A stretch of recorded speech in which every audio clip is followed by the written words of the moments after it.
J'espère que vous allez bien. Vous savez, des fois, on dit que l'ennemi est beaucoup plus proche de nous. Et ce fait-là de l'ennemi est beaucoup plus proche de nous, on ne peut pas le comprendre à quel point que ça peut être réel. Donc, juste d'imaginer, on sait qu'est-ce qui s'est passé en Haïti, c'est en 2021. Il y a eu l'assassinat du président haïtien, Jovenel Moïse. Et c'est pas un assassinat dans un lieu public, dans une cour ou quoi que ce soit. C'est dans son lieu privé, dans sa maison. Et l'enquête est toujours en cours. Mais il y a beaucoup déjà de questions. La première question qui vient dans la bouche de tout le monde, c'est comment un président qui représente le premier citoyen à être protégé a pu se faire prendre dans sa maison, dans son lieu privé, qui est sa maison, où il y a toute la garde présidentielle pour lui donner continuellement une sécurité. C'est où la faille a été pour permettre de laisser un passage pour l'exécution. Parce qu'on sait on a tiré près d'une dizaine de balles. Pap, pap, pap, pap, pap. Et puis on a pu voir sa femme qui était dans les lieux, mais elle n'a rien eu. Elle a eu de la peur, elle a fait des discours, vous savez, des discours de le coupable, la justice va venir pour le coupable. Mais et si je vous disais que la vérité finit toujours par venir? Les secrets, les plans qui ont été faits avec le diable, les plans qui ont été faits, les pactes qui ont été faits, parce que tout le monde a des envies, a des ascensions, des envies, mais tout ce qui a été fait dans l'obscurité, la lumière finit par venir et démontre le tout, toutes les faces. Donc, c'est de ça qu'on parle, de cette femme, cette veuve, qui se retrouve maintenant sous enquête. Elle se retrouve sous enquête sur le banc des accusés pour le décès de son mari. Vous êtes chez La Doa, It's About Everything, et on parle de ça.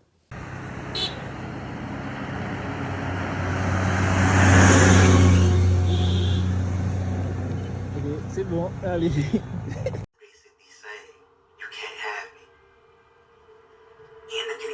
Vous savez, dans cette enquête, il y a beaucoup de noms qui sortaient face au décès du président. Beaucoup de noms qu'on a dit qui sont là dans l'enquête, qui ressortent beaucoup. Et grande surprise, dans les noms qui ressortent dedans, le nom de Martine Moïse, de la femme, de la première dame, qui était la première dame. Je vous dis, il y a des fois, vous êtes avec quelqu'un, que ce soit en amitié, on parle beaucoup des amitiés, la trahison en amitié, les fake friends, les mauvais amis, les faux amis. On en parle beaucoup, on voit beaucoup de story time, beaucoup des fois même de la famille, des cousines qui nous ont trahis, qui nous aimaient pas en vrai, qui étaient en compétition contre nous. Mais là maintenant, d'imaginer que ton épouse, la mère de tes enfants, qui se retrouve dedans. On sait, il y a une époque, Martine Moïse, elle parlait elle avait des ambitions de poser sa candidature comme présidente. Et je pense dans la campagne, elle avait sa candidature, mais je sais, sûrement ils se sont rendus compte que ce n'est pas une bonne idée. Et aussi, suite à l'enquête qui n'est pas encore bouclée, encore moins. Et là, maintenant que le nom ressort, peut-être qu'en faisant sa campagne, le peuple aurait pu voter pour elle et c'est une façon de fermer toutes ses chances. Donc, une façon de dire que des fois, on peut avoir des ambitions, mais on se dit, moi, je veux ça et je suis prêt à tout pour ça. Je suis prêt à tout sacrifier pour arriver où je dois arriver. Parce que vous savez, quand on laisse nos ambitions, notre ego fonctionner, on va être prêt à tout vendre et tout sacrifier. En se disant que, bof, de toute façon, l'important, c'est que j'arrive à ce que je veux arriver. Est-ce réellement le plus important? Parce que quand maintenant on regarde la situation qui se pose là maintenant, c'est lourd. Ça veut dire que les enfants qu'ils ont ensemble, ils sont orphelins de leur père. Et là maintenant, ils sont en train de voir, parce qu'il y a les pays, on voit le Canada, dans leur enquête, ils dénoncent le tout. Dans les médias, ils commencent à en parler beaucoup de l'implication de la femme du président déchu face à son décès. Il y a même, vous savez, tout se suit, l'horaire se suit. Il y a plusieurs qui ont sorti que pendant le moment du décès, habituellement, elle représente la première dame, donc elle a aussi une sécurité rapprochée présidentielle, mais il y a des moments qu'elle s'éloignait de la sécurité pendant la journée pour régler des trucs sans personne. Elle sortait sans personne, comme si de rien n'était sans personne. Et là, maintenant, ça se retourne contre elle. Donc, les mêmes personnes que tu as vendu, tu as sacrifié ton monde pour arriver dans tes ambitions, dans ton ego, ces mêmes personnes-là vont, eux autres même qui vont te faire tomber. Quand tu fais le pacte avec le diable, tu n'as aucune récompense. Tu ne peux avoir aucune récompense et aucun bien-être et aucune paix. Il n'y a pas de paix pour le méchant. Moi, je vous dis, il n'y a pas de paix pour le méchant. C'est même dans la Bible, ça le dit. Il n'y a pas de paix pour le méchant. Le méchant, il dort, il ne peut pas dormir comme nous. Un méchant, là, même si tu as fait l'acte, c'était ton ego que tu t'es alimenté, mais l'esprit de l'ego mal intentionné, c'est diabolique. Ça ne te donne pas la paix. Comment tu peux avoir la paix en sachant que tu es impliqué, même si c'est minimumement, même si qu'elle a juste ouvert les portes, même si qu'elle a juste fait en sorte de permettre quelque chose. Parce que de savoir que c'est dans la cour présidentielle que ça s'est fait, que des personnes, un groupe ont pu entrer, toute la sécurité, en même temps, il y en a qui étaient soit endormis ou soit je ne sais pas qu'est-ce qu'ils faisaient, ça sonnait déjà pas normal.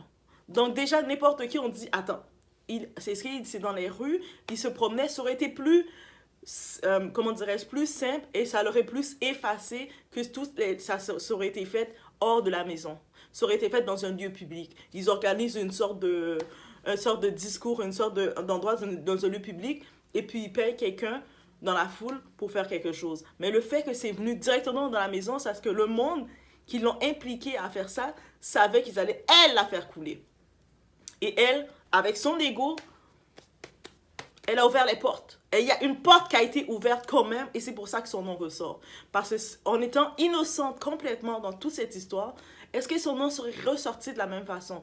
On se le demande. Est-ce que son nom serait réellement ressorti? Est-ce qu'on aurait pu dire que oui, elle est impliquée parce qu'on a... Non. Si son nom ressort dans les dossiers, dans les documents d'enquête, on se rend compte que non, non, non, non, non.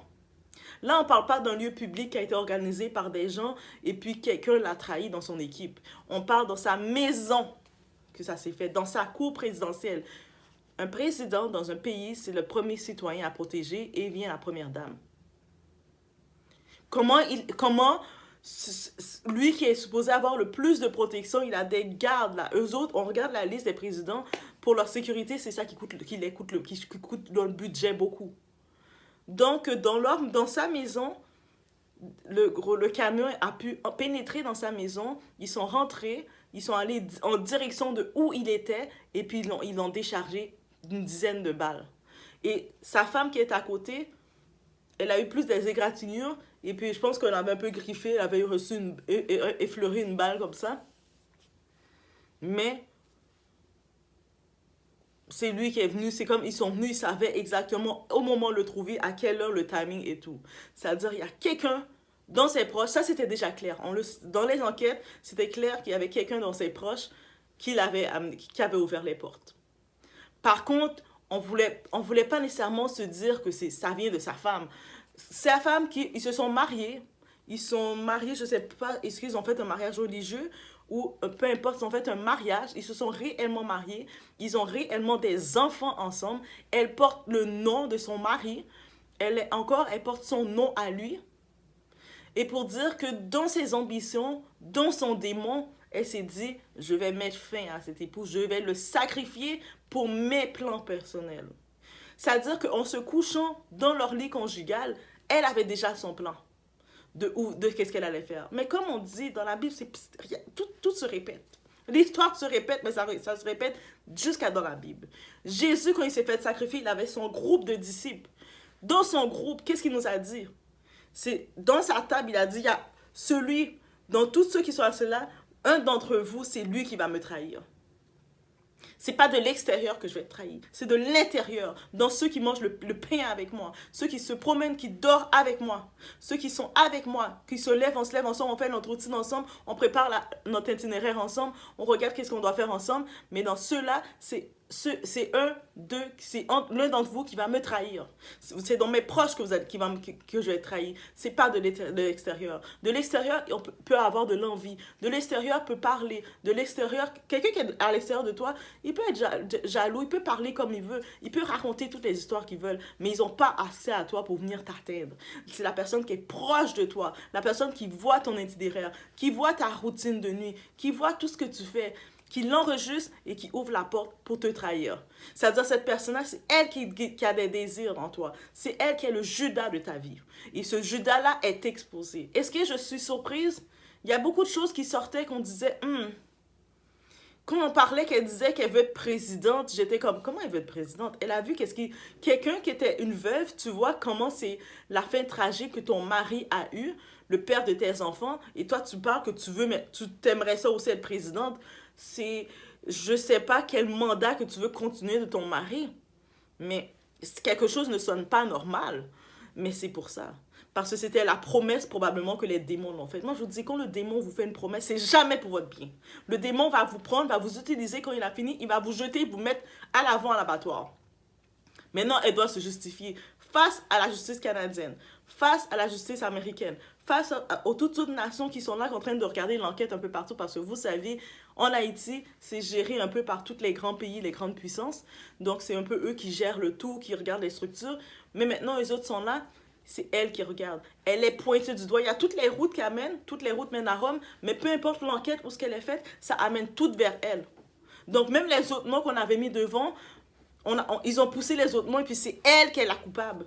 En plus, son discours qui ressort, parce qu'elle a fait un discours à la mort en disant, vous savez, comme elle a joué le rôle, vous savez, elle est capable d'être caméléon, de jouer le rôle, tu le fais jusqu'au bout. Elle disait, justice va se faire pour la personne qui a fait ça, la justice va se faire. Mais il faut pas parler avec le ciel, il faut pas défier le ciel. Quand tu sais qu'est-ce que tu as fait dans les ténèbres, tu ne peux pas défier le ciel et penser que la lumière, la vérité ne va pas venir. La vérité s'expose toujours et vient toujours te prendre au pied du mur. Quand tu ne peux plus, tu n'as plus tes alliés. C'est-à-dire que si elle se fait, la lumière vient de se faire, c'est qu'elle n'a plus ses alliés. C'est aussi simple que ça. Quand on regarde, vous regardez, je parle beaucoup de d'autres personnalités qui commencent à tomber. La seule chose qu'ils ont tout en commun, que ce soit les Didi, que ce soit les Martin, que ce soit les peu importe, quand ils se font exposer, c'est parce qu'ils n'ont plus certains alliés avec eux. Ils viennent perdre des gros alliés qui les protégeaient et c'est pour ça qu'on peut les exposer. Et c'est pour ça qu'ils vont se faire exposer. Donc, je vais vous laisser ça à la fin du clip. Il y a certains médias, certaines personnalités qui, justement, qui rentrent en détail, qui parlent. Je pense qu'il y en a beaucoup, c'est en créole. Mais c'est l'essentiel à savoir. L'ennemi, la personne qui va nous faire le coup fatal, c'est la personne qui est souvent proche de nous. Et là, c'est encore plus triste à dire.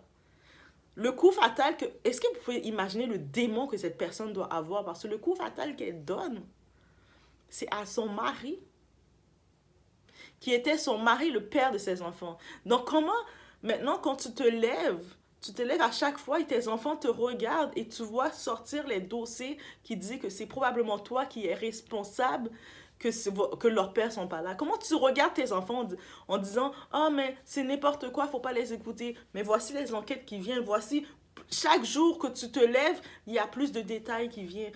Parce que les autres personnes qui te cachaient, que tu avais peut-être payé un peu d'argent pour leur silence, même ceux que tu as payés, un moment, le silence, ça s'achète. Donc, dès que le moment, tu n'as plus les revenus pour les payer, c'est eux autres même qui vont parler. Dès qu'ils vont trouver même quelqu'un qui va les payer plus. Parce qu'il y a quelqu'un d'autre qui va venir qui va dire, ah, cette personne-là, là, elle commence à nous emmerder, là. Dégagez-la tout de suite. Ils ont quelque chose contre toi pour te faire couler. C'est-à-dire que ta loyauté était... C'est quel genre de loyauté que tu avais? Ça, c'est quelqu'un qui a zéro loyauté, zéro support de loyauté. Pour que son nom soit affilié à ça, c'est que même si c'était minime sa participation, mais c'était assez pour qu'elle soit présentée. C'est-à-dire qu'elle a pactisé quand même avec les gens, les vraies têtes pensantes. Parce que les vraies têtes pensantes, là, ils sont là, là. Mais eux autres sont à l'abri. Ils t'ont mis, toi, te sacrifier. Ils ont vu que tu n'avais aucune loyauté, que tu n'avais aucune fermeté, aucune loyauté à ton équipe. Que en tant que tel, tu devais faire une équipe avec ton mari. Vous deviez être une équipe ensemble, mais tu as montré aux gens que tu n'avais aucune loyauté avec lui. Et qu'est-ce qui arrive? Ils t'ont pris, ils t'ont mis comme pion. Ils t'utilisent quand ils n'ont plus besoin de toi, comme tel un jeu d'échecs. Le pion, c'est le premier pion qu'on se débarrasse. On veut faire bouger le roi ou la reine parce qu'on veut protéger les grosses pièces. On dit, on va mettre le pion devant. Je vais sacrifier mon pion. Et puis, quand tu vas venir manger mon pion, puis pauch!